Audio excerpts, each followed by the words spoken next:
Hello મિત્રો, નમસ્કાર. NC classes ચેનલમાં તમારું હાર્દિક સ્વાગત છે. મિત્રો, જો તમે અમારી ચેનલમાં નવા હોય, હજી સુધી આપણી એનસી ક્લાસીસ ચેનલને તમે સબસ્ક્રાઈબ ન કરી હોય તો સબસ્ક્રાઈબ કરવાનું ભૂલતા નહીં અને બીજા મિત્રો સુધી પણ શેર કરવાનું ભૂલતા નહીં.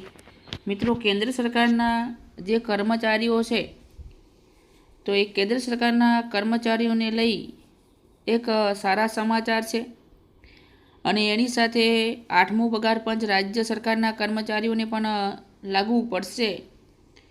તો મિત્રો, આપણે વાત કરીએ કે કેન્દ્ર સરકારના 1 કરોડથી વધુ કર્મચારીઓ અને પેન્શનરો માટે સારા સમાચાર આવ્યા છે અને ટૂંક સમયની અંદર જે સરકારી કર્મચારીઓ માટે જે મોંઘવારી ભથ્થા પછી ડીએને જાહેરાત દિવાળીની આસપાસ થઈ શકે છે.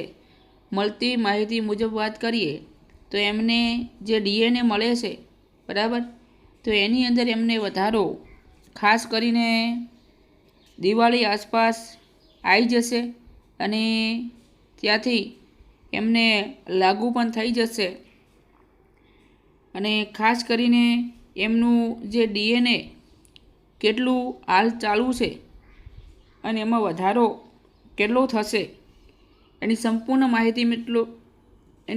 માહિતી જે મિત્રો છે એ શોર્ટ વિડીયો જ છે આપણો, બરાબર, ઘણો લાંબો નથી. તો વાત કરીએ તો સહયોગી ફાઇનાન્સિયન એક્સપ્રેસના જણાવ્યા પ્રમાણે, બરાબર, એમના જણાવ્યાની વાત કરીએ છીએ આપણે. મળતી માહિતી પ્રમાણે કોઈ ખોટા ન્યૂઝ નથી, ચિંતા કરતા નહીં.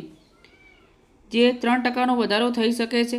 આ રીતે ડીએ હાલના 55%ના સ્તરથી વધીને 58% થઈ જશે. જે કર્મચારીઓ છે એમને જે 55% મળે છે એની જગ્યાએ 58% મળવાપાત્ર થશે અને જે દિવાળી પછી એમને લાગુ પણ થઈ જશે અને દિવાળી આસપાસ એમની જાહેરાત પણ આવવાની છે વધારા માટેની, બરાબર. હાલ એની ચર્ચા ચાલુ છે મિત્રો. તો એ કર્મચારીઓ માટે બહુ મહત્ત્વના સમાચાર છે. તો મિત્રો, અમારી ચેનલમાં એનસી ક્લાસીસમાં નવા હોય, હજી સુધી સબસ્ક્રાઈબ ન કરી હોય તો મિત્રો સબસ્ક્રાઈબ કરવાનું ભૂલતા નહીં અને ફરી નેક્સ્ટ વિડીયોમાં મળીશું મિત્રો. જય હિન્દ, જય ભારત.